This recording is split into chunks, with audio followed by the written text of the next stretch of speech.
topics and opinions expressed in the following show are solely those of the host and their guests and not those of W4CY Radio, its employees, or affiliates. We make no recommendations or endorsements for radio show programs, services, or products mentioned on air or on our web. No liability, explicit or implied, shall be extended to W4CY Radio or its employees or affiliates. Any questions or comments should be directed to those show hosts. Thank you for choosing W4CY Radio.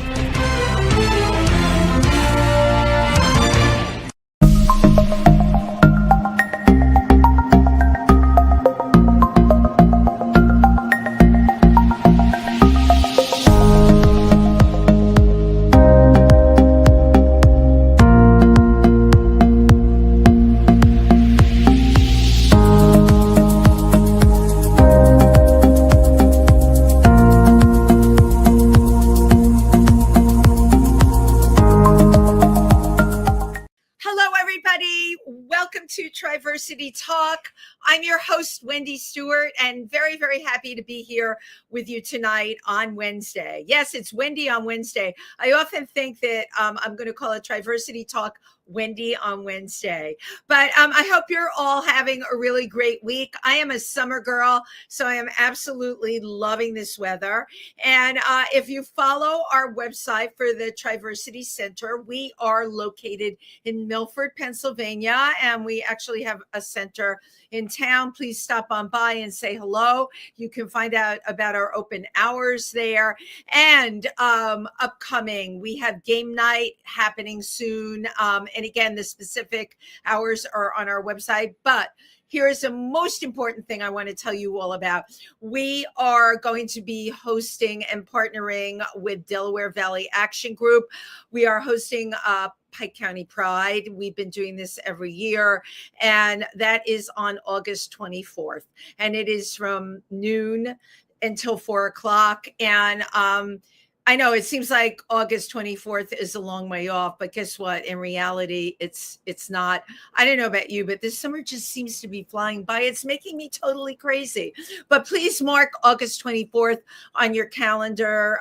We are going to have some wonderful youth actor performers from a local theatrical workshop, and our amazing drag performer will be Betty Buttons. Many of you are familiar with Betty. She's made quite a name for herself in the tri-state area, and she was our performer last year. So please make it a point to stop by and say hi. So I scour the far corners of the earth to find my guests, but that's not really true, but the far corners of the tri-state area. And I was at Howl Gallery 2 weeks ago, and they were having the visual portion of the Fresh Fruit Festival, which is a wonderful festival, really raising awareness of the arts in the LGBTQ plus community. And I love Howl Gallery. There was a wonderful poetry reading going on in this incredible artwork all around. And I had the opportunity to talk with the person that curated it, along with a friend of mine, Eva Mueller, who's an artist, and the person who I was talking to, I hadn't met before. And you know what? I always praise myself on knowing everybody, but I don't know everybody. So I was very impressed with this woman, and I'd like you to put your hands together for Heidi E. Russell. Thank you. And there you are. Hello, everybody. Thank you so much for, first of all, being with us here tonight, Heidi. It's great having you. And, it was wonderful walking into Howl Gallery and looking at the art presentation on the wall. This was how many years with the Fresh Fruit Festival? Last couple of years? Well, it's actually one of the longest standing festivals, LGBTQ plus theater festivals in New York. I first connected with them back in 2010, 2011. Wow. I was asked to curate two of their exhibitions, two consecutive years. And then I think they stopped doing the visual art because their spaces that they were using, partnering with, were smaller. And then the director, Louis Laparty, gave me a call and said, "Hey, Heidi," because we've stayed in touch, of course, and says, "I have a little bit of budget left for the year. We need to get our grants for next year. Would you like to put something together?" So I was like, sure, I like to work. I'm pretty good working last minute, but don't tell anybody else that. I said, yeah, absolutely. And so I reached out to Ava Mueller, who's a friend of mine for a long time. In fact, she was in the first exhibition I did with Fresh Fruit Festival back in 2010. That's where we first met. And I just recently, I became aware of Ava, I want to say 3 years ago. How could you not become aware of Ava? She is the most colorful, gorgeous human being, just like, it's not even styling, it's a way of being, right? Absolutely. And amazing artist and an ethereal personality. And she recently, I don't even remember how it happened, but our paths started crossing. And I'm like, I adore this woman. And then I had been invited to the gallery because I was part of her wall of emotion. She calls it the Woe Wall. Yes. And there you were. And well, you know what? Like attracts like in this world, right? Absolutely.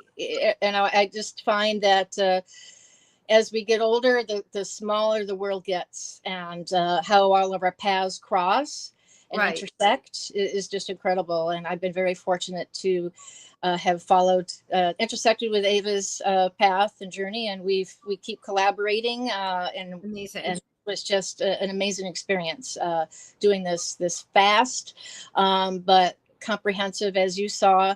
Quite large extremely exhibition. Comprehensive, and I have to tell you, extremely. I go to a lot of shows because I'm in New York. Yours was really entertaining. I completely enjoyed looking at the work on the wall. It was interesting.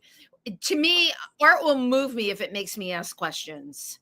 And there was a lot of things there that made me ask questions. Her wall, of course, shooting people's emotions as she did.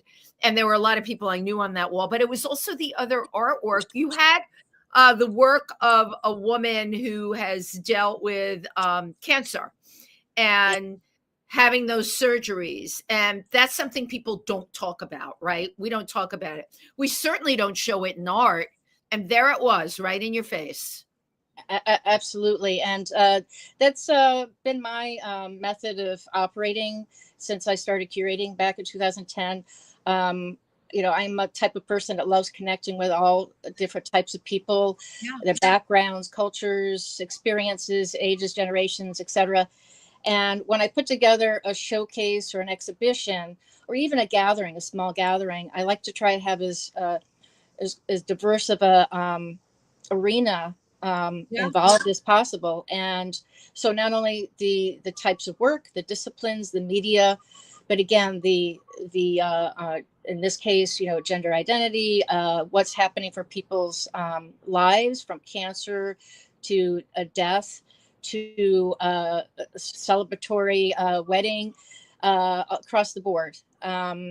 And that, Heidi, that was very obvious. I feel as a culture, and this is what turned me on about talking to you. I think as a culture, we sweep things under the rug that don't need to be swept under the rug. And a lot of shows I go to, you can look at it and say, oh, the artwork is great or whatever, but it doesn't often move you. What you put together at Howl Gallery was just very moving in a lot of ways. I found myself smiling. I found myself feeling sad, but all in all, I found myself having an emotion. And that's a very powerful thing, to be able to do that by the kind of work that's curated on the walls. Well, thank you for that wonderful feedback. I wouldn't have been able to do it without Ava. I have to give her props for really helping to put this together so quickly and bringing other artists who I had not known yet. Right. We did have some she knows everybody. She knows a lot of people as well. And here's also where some of the artists she brought in, I'm like, oh, I know that person from way back when. And we got reconnected. We had that crossover, and then brought in some other artists that each of us didn't know.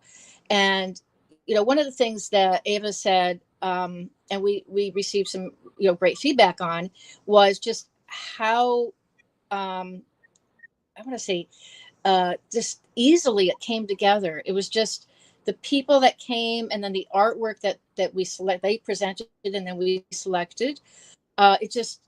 We didn't really necessarily, because we're putting it together fast. We didn't really necessarily, we had a general theme, weren't quite sure how it was all going to come together, but it just all came together. But it all came together as a person that came and saw it, and it brings to mind is you said you didn't have much time to put it together, and Yes.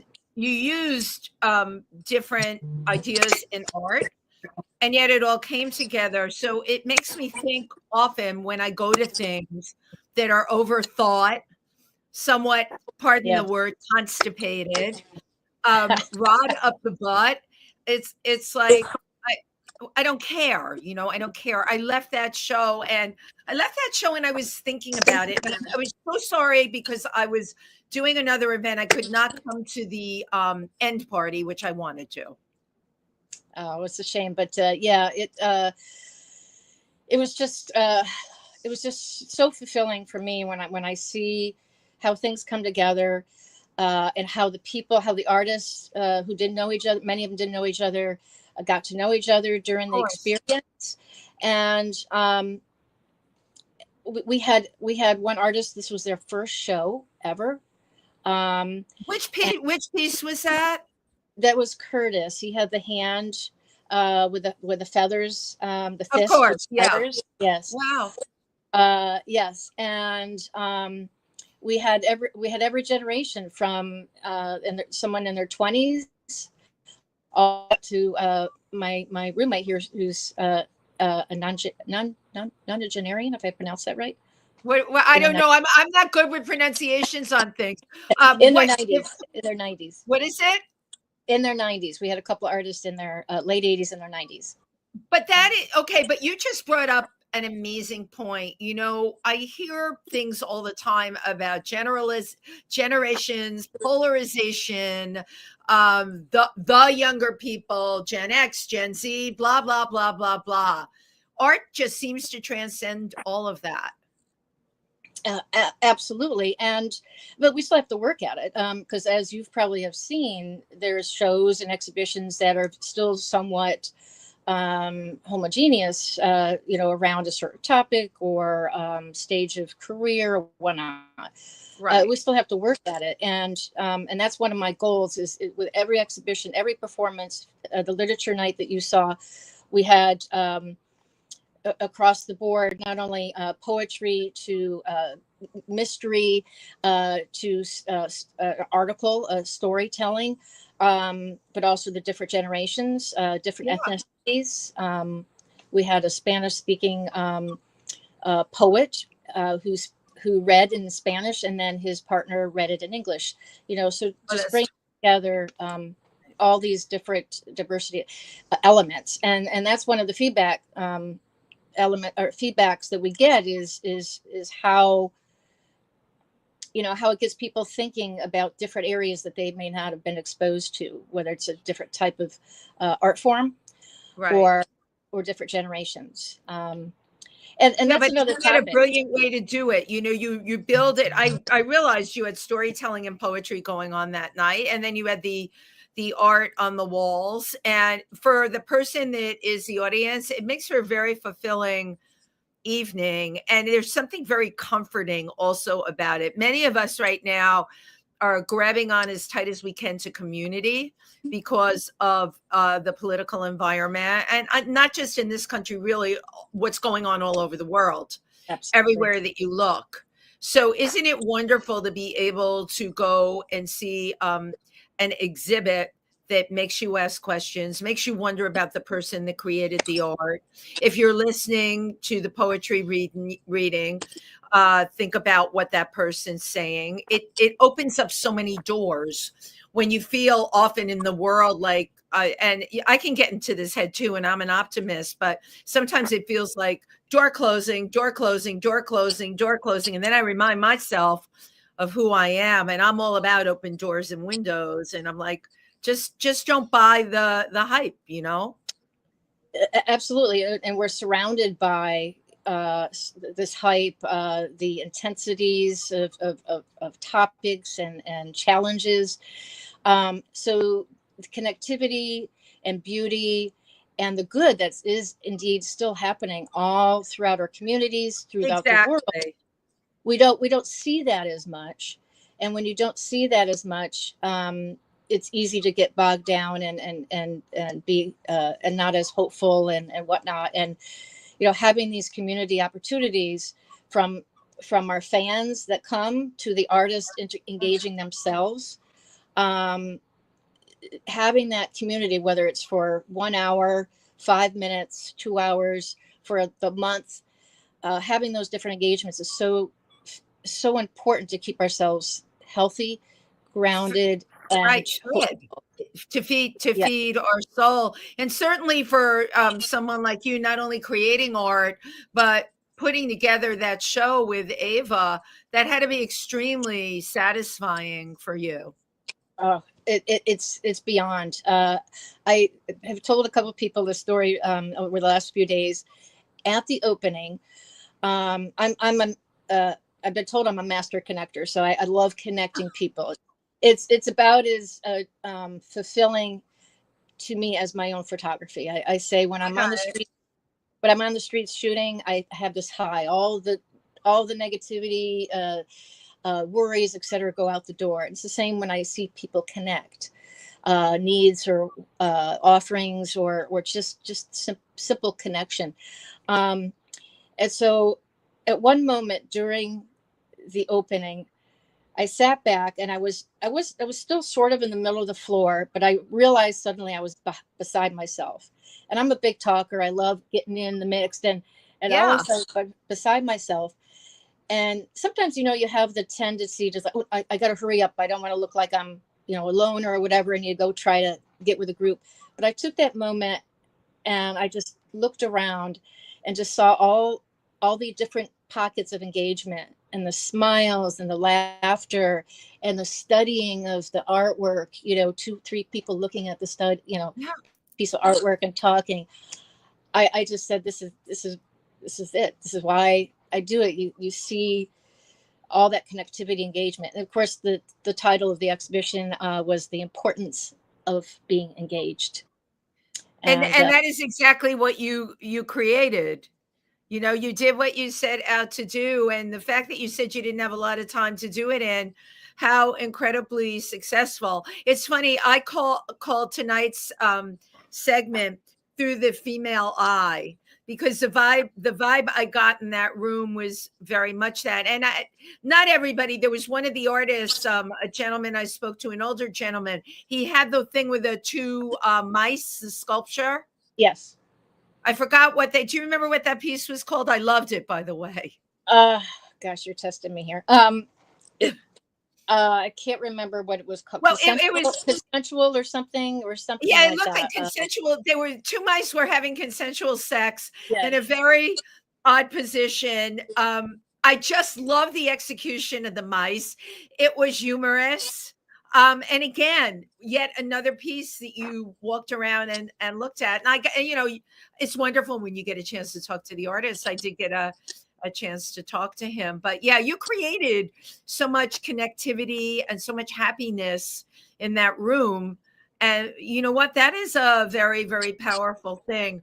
Like you, I am also a master connector. I also gave myself another title, operations manager. I seem to be the one that everybody goes to try and critically think things out or fix the thing, or often, and I know you have this too, that you'll see the thing that's wrong, but you can't get everybody else on board with you. Yeah, it's a challenge. I'm a Virgo and a perfectionist, so it's I've learned over time through the decades that to learn to let go of certain things. I still have a challenge here and there, but even if people are not getting on board per se of your vision, of that particular initial vision, I think it's important for people to understand. It took me a long time to learn this, that it's okay if it adjusts. Right. If you take that moment and see how that energy is, and go with it, and then with the realization that that's the way it's supposed to go, and not fight and pigeonhole it. And of course, that can be a lesson for many topics and engagements. You're talking about relying on your instincts, right? And that means letting go of the other stuff. And I've really gotten good now at relying on my instinct. It only took me how many decades? That's a shame.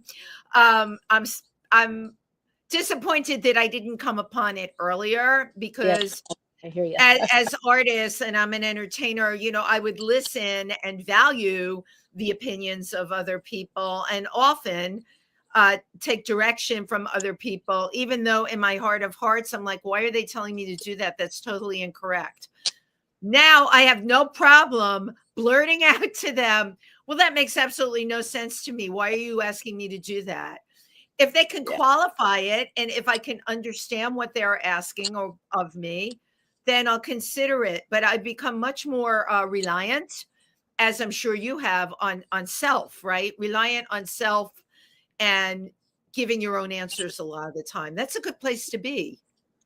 Absolutely, and especially for women, and as we go through our life in different stages of this growth process and wisdom building, um, and sort of that balance of the yin and yang of self and other, and Yeah, knowing when to honor that part of self that needs to be honored and not back down, but at the same time be okay with portions of it, or sometimes even a whole different direction. Once you hear something from somebody else, you're like, oh wait, what, that is a really cool different direction, right. let's try that now.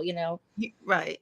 You'll And you'll consider it, because it can add to the thing, and you realize that yeah. it absolutely can add to the thing. Do you think, just from your experience in curating shows and being an artist yourself, that women have a different perspective as how they approach the visual arts?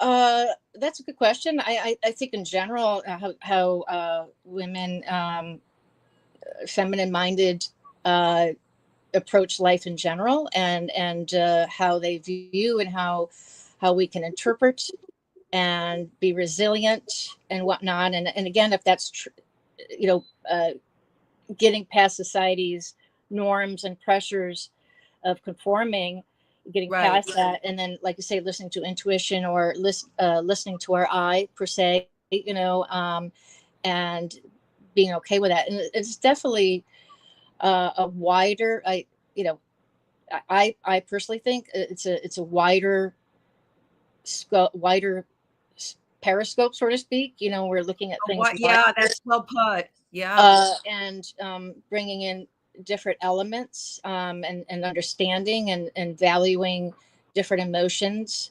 Um, you know, and there's feminine minded men who are tapped into that as well. Um, Yes. and of course women who struggle with that. So it's hard to generalize, but I think allowing for society to allow women's vision and visions and voices rise and be heard can augment and heal a society in so many ways. I read somewhere once where it said, if a society or community has strong healthy women as well as strong healthy artists, you have a stronger and healthier community. I love And that. I think there's so many examples of that all around the world, from small communities in Africa to urban centers.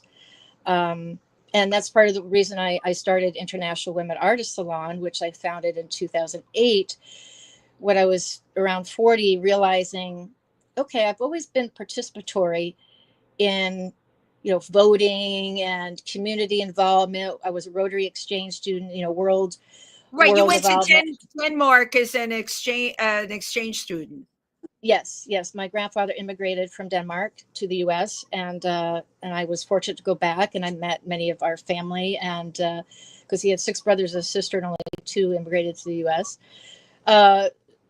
So I just lost my train of thought.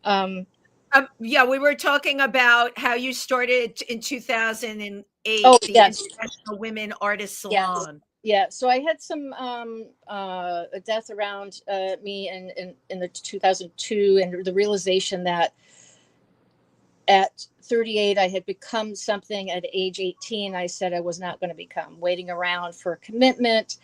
I was going to have my own, career and travel the world, etc. And then, at 38, I realized I was a volunteer holic, a workaholic. I was doing everything for everybody else. And I put my passions of my photography, the arts, international cultural exchange to the wayside.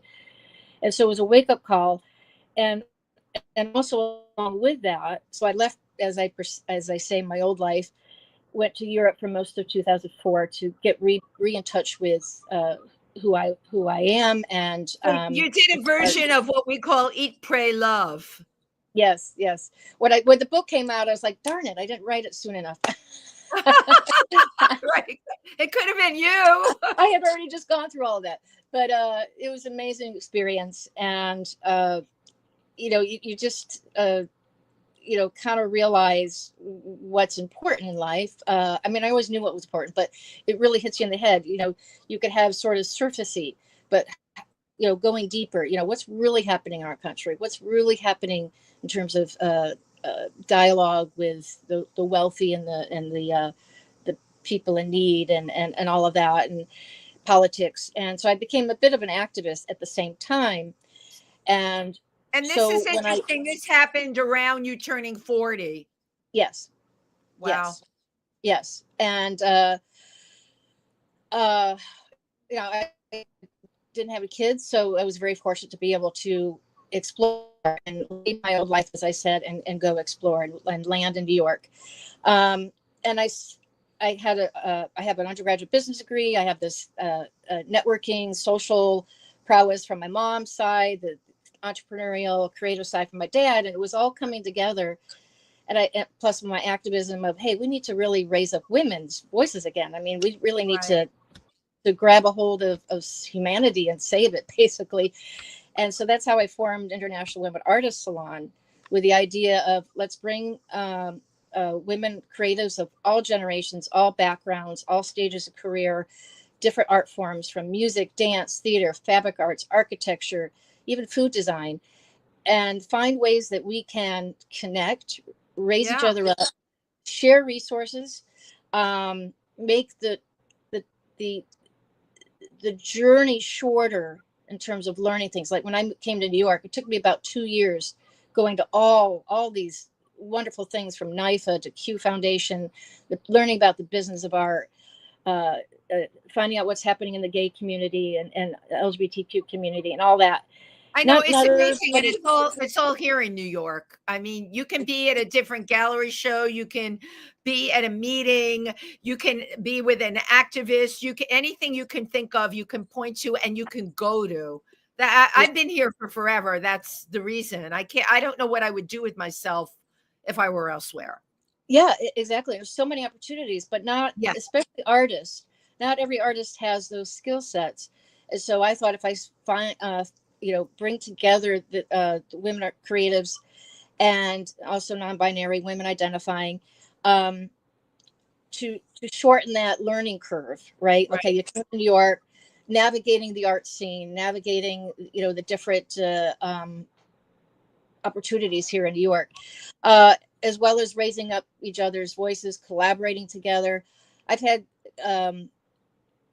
what I call now Salonista gatherings, and I would have anywhere from 5 to 12 Salonistas there, and they always talking about serendipity and the universe bringing people together. I swear to God, Wendy, every single one of those for 10 years, once a month, almost different people every month. And they all work Every together. Wow. gathering, different disciplines, different ethnicities, different. They just came together naturally, and then Right. people started collaborating. A writer would collaborate with illustrator, and they found created a book together.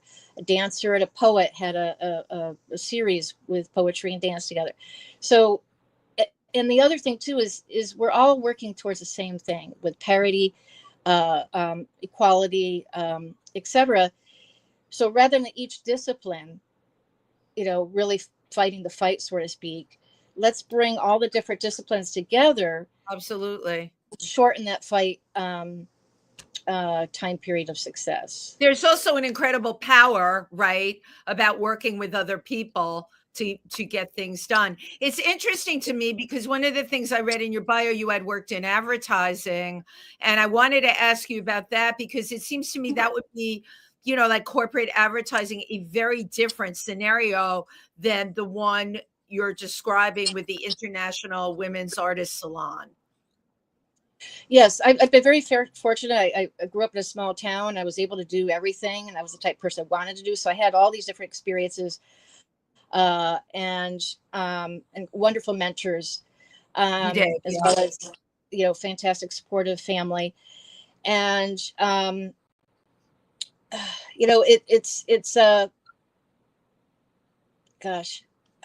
Wendy, I have so much going through my brain sometimes. No, I know that's it's because just like, you're an artist. So what I was asking that was interesting to me because you put together these salons, right? And the they were advertising, once a yeah. month, and the women all came together. They could be all different. They would still all come together.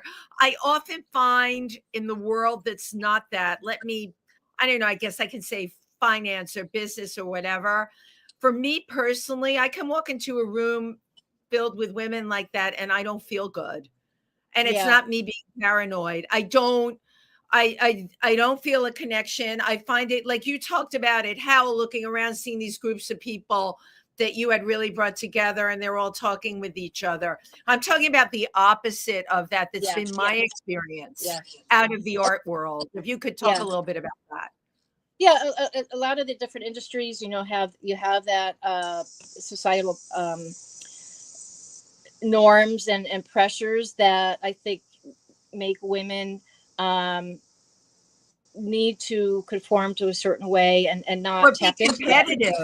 Be competitive with each other. Yeah. And I think opening that up, and I find it's now burgeoning in the sense of a lot of different industries are bringing in the arts, whether it's a workshop or partnering or whatnot, and giving women and men an opportunity to see how the arts can be healing, can be engaging, can build additional avenues of opportunities, etc. So I think it's beginning, and to break down those long-standing societal business, social norms, norms. It's happening. I think once we start seeing the success, we're like, we want it to happen quicker. So when we get in a room and you don't see that happening, it's frustrating. Especially people like us who work that way, and you want to just kind of sometimes grab people's necks and say, no, not that way. Come on, let's. It's not going to work that way. Now you graduated from Cornell. Yes, yeah. I had so many wonderful opportunities and just learning from each of those. And interestingly, every job that I've had, I've been able to use my creativity, oftentimes not knowing that I was using my creativity. I was thinking, oh, I'm not really, doing my photography or anything. But then I thought, well, wait a minute, I just created a team. I just created a program, of people and policies or procedures, So that's another thing that people can tap into. They think, oh, I'm not a creative, or I'm not an artist. Well, I dabble in this, whatever. If you are building something, and especially if you're passionate about it, right? You are creative. Whether it's food arts, architecture, design, building teams, and finding those commonalities. Right. Right. Absolutely. You just have to learn how to recognize them too. I always took a lot of that for granted. I just thought everybody could do that. I never looked at what I could do as being anything special. And I've come upon that it is special. And once I came upon that, I was able to attract other people that were special in the same way, that didn't think that they were either, Okay, we're all part of a community and it's all about supporting each other. I want to just read something that I wanted to talk to you about that you wrote in your bio. Fine art photographer, self-taught, of course, but specializes in capturing the intersection of languages and dimension through full frame, non-manipulative imagery of cultural environs. I need to know. I'm going to make you elaborate on those words. Tell me what you mean. Okay. Nothing like a run-on sentence or a descriptor, right? No, it's not. It's really descriptive. And I'm like, oh, this is really interesting. I need her to tell me about this. Sure. Interestingly, I think I received my first camera from my parents, maybe around 4 or 5. I can't remember the exact moment. But I do remember somewhere around kindergarten into first grade, propping up my boyfriend at the time against a tree and taking a little portrait, and capturing the flowers and it really ingrained early on the beauty of the world and capturing the beauty. And I didn't have a desire to be in the dark room. I actually had a chemical phobia, so I didn't, really want to be, so it was kind of a two-pronged thing. I love being out. I love being out experiencing, whether it's nature or community, people. And so that's the part of photography I like. I like to be in an environment, whether it's indoors, outdoors, nature, urban, and immersing oneself in the moment, in that environment, and seeing what's happening. And I could be walking through a particular spot, and then all of a sudden something catches my eye. I'm like, oh, got to capture that, and then I also learned over time when I got my first digital camera, I was like, okay, I'm still going to be a truist. I'm only taking pictures. I'm not going to manipulate them on the computer later. So that's why I say in camera, use existing lighting. Non-manipulative. And I don't manipulate the images. And it can, in the intersection, and this sort of speaks to what we're talking about with community and engagement. It's not just people. It's like, how is everything intersecting, engaging? Yeah.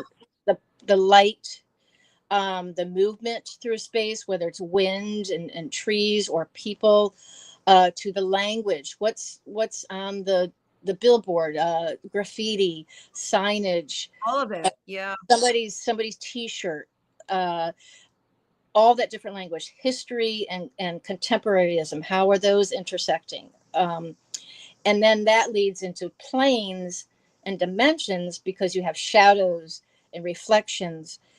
And if you see some of my photographs, they look like you can't tell what the plane is. They sort of kind of merge together.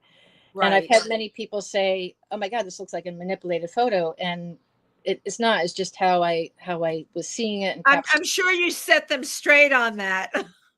Well, that's why I had to write it in my bio, because that's part of my shtick. It's like you're seeing what I captured, and right.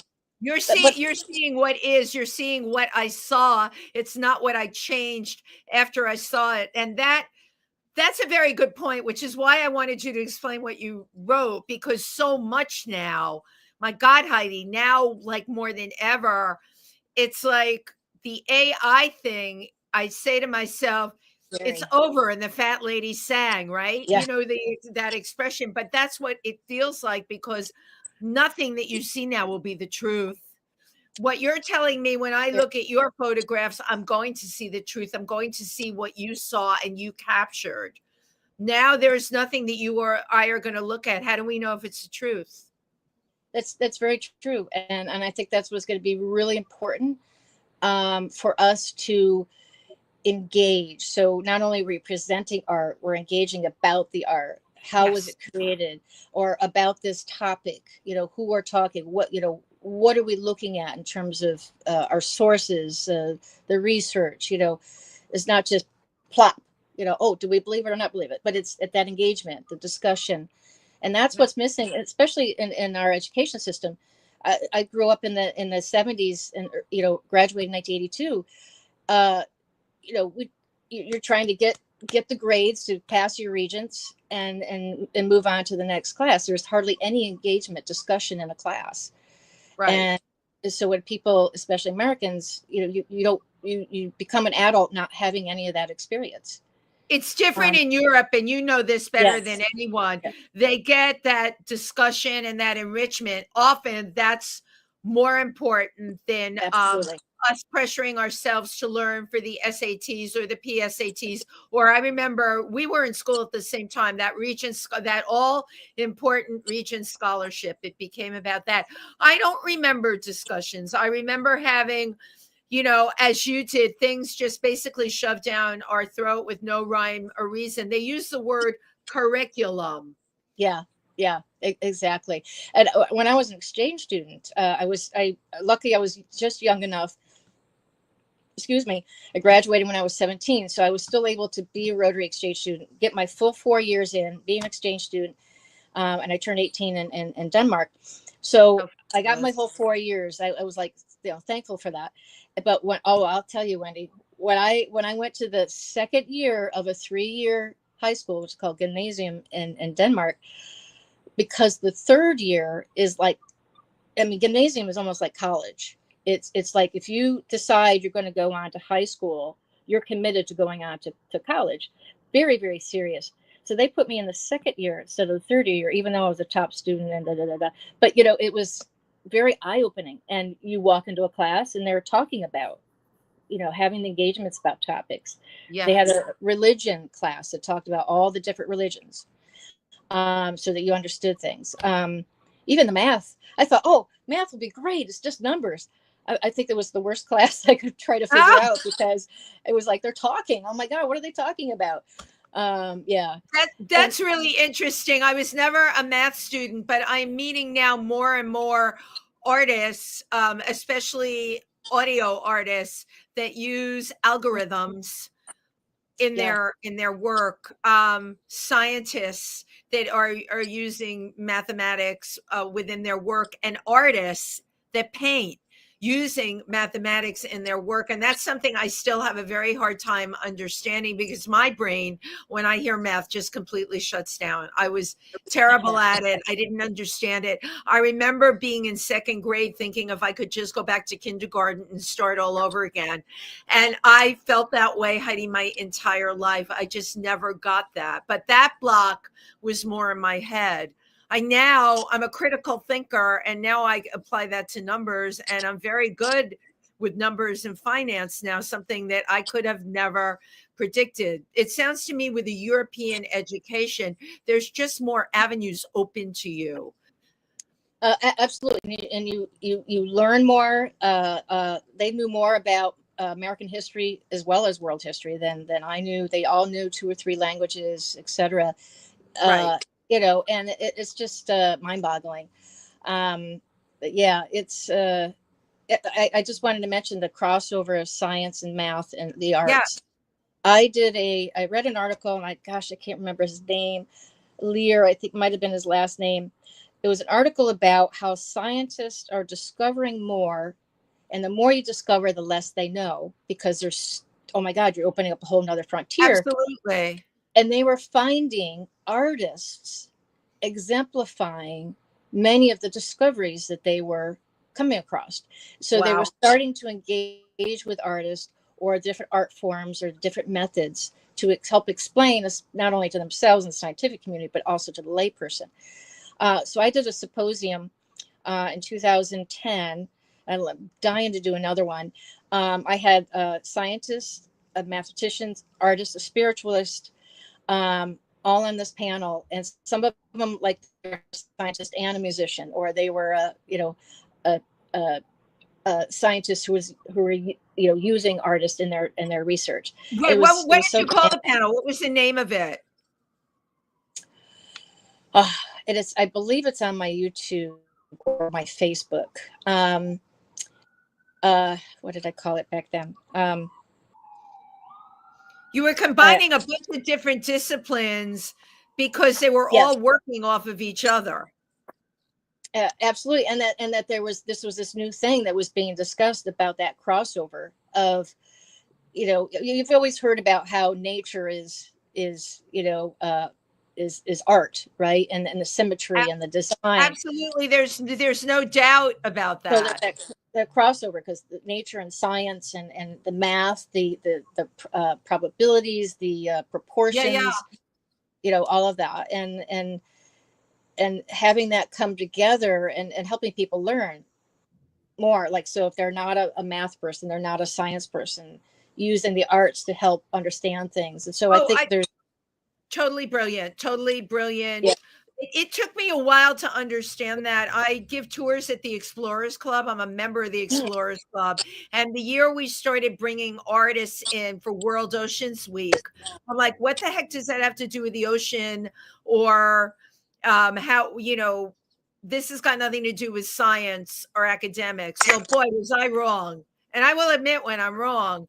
That was such a narrow way of thinking, because when I want to get a point across to someone or they're not understanding it, I can use an art example to do that if they're not grasping the science. And the more that we cross-pollinate all of these disciplines, the better we will be as a society. What I feel like this discussion that we're having, I feel in this country now, it's getting very scary, where this kind of discussion won't exist because it's going to be shut down. It'll be, there'll be New York, there'll be California, there'll be other places, but there's going to be tons of places where it won't be part of curriculum, Right. where critical thinking and combining art and science and opening up your ability to think that way, it's going to be shut down. I really feel that way. Absolutely, and it always has been to a certain extent, and now we're seeing, how it had been and how it's going to get even worse. Right. And that's why it's really, really important for us as artists to engage. Here again, my word engage, with different peoples, different ideas, different disciplines across different industries, to have these dialogues, not only in the urban settings or the academic settings, Absolutely, in small communities, in schools. There's so much happening, Wendy, with teachers who are still trying to do this, bringing in the arts and science. So us as artists, as well as other leaders in the different industries, is giving these opportunities for those dialogues to be happening. Support your local school board. Go to your school board and talk about the importance of STEAM, science, technology, engineering, math, and art and math, and how important it is to have the arts as part of that, not just STEM, but STEAM. And supporting your local communities. Because like you said, in the urban settings, we're always going to have this to a certain extent, but reaching out to the— No, but you're totally right about every place in between. Triversity, our center, is located in Milford, Pennsylvania. We did a wonderful project and we're bringing it back again. It's called I Am What I Am, using visual, which would be artistic, and spoken word or written word, to define who you are, how you came upon discovering where you are on that LGBTQ spectrum, how it made you feel. And each person that participated in this program was able, through their painting or drawing or a poem or a story, to be able to express themselves. I think now this is something that happened outside of their schools, right? But I think this kind of thing should be all over. I completely agree with you. Yeah. And even if you can't get into the schools, reach out to your local YMCA or your, even local, church. A lot of churches are losing, they have the buildings still, but they don't have the membership. So, partner with your local churches and use the fellowship halls or whatnot, and provide a spot if it's not happening in the schools. Find a building where you can meet. Even in the parks. There's so much, and that's one thing I'd like to mention with the International Women Artists Salon is I'm building it as a global platform, and what we're modeling here in New York, I've been partnering in different communities, small to large, different cultures, with the idea that we have these mini salons all over that we can sort of populate and help nurture these ideas and engagements. Right. Exactly. Heidi, you won't believe it. We're down to our last 2 minutes. I know. Oh my God. I just love talking to you. What's up next for you? Well, I'm bringing back some programs. I'm hoping to start our podcast, Salon Radio, again in the coming half of the year. I have over 250 archived shows of interviews with artists and arts groups.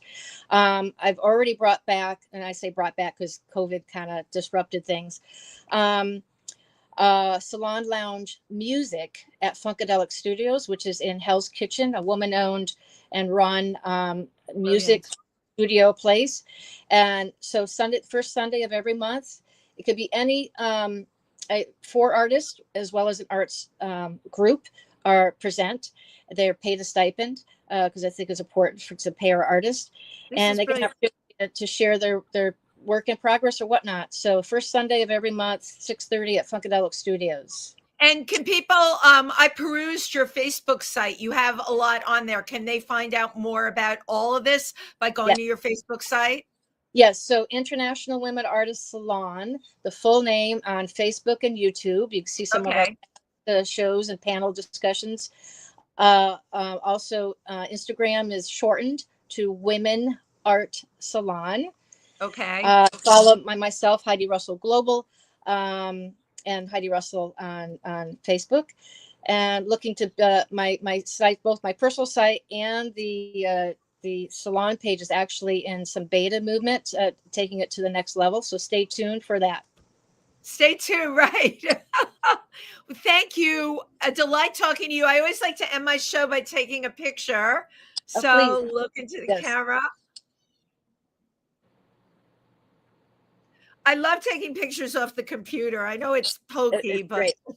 No, it's great. Well, Wendy, thank you so much for this opportunity. No, thank you. Make sure you stay in touch with me. Let me know what you're doing. I go to everything, and I've got a gazillion friends that go to everything. Well, look forward to engaging more with your community and all our listeners out there. Reach out anytime. I'm a collaborator, so take care. I can totally. You are a master collaborator. Thank you. Thank you, Heidi. Thank you, everyone who tuned in. Good night. See you next week. Bye-bye.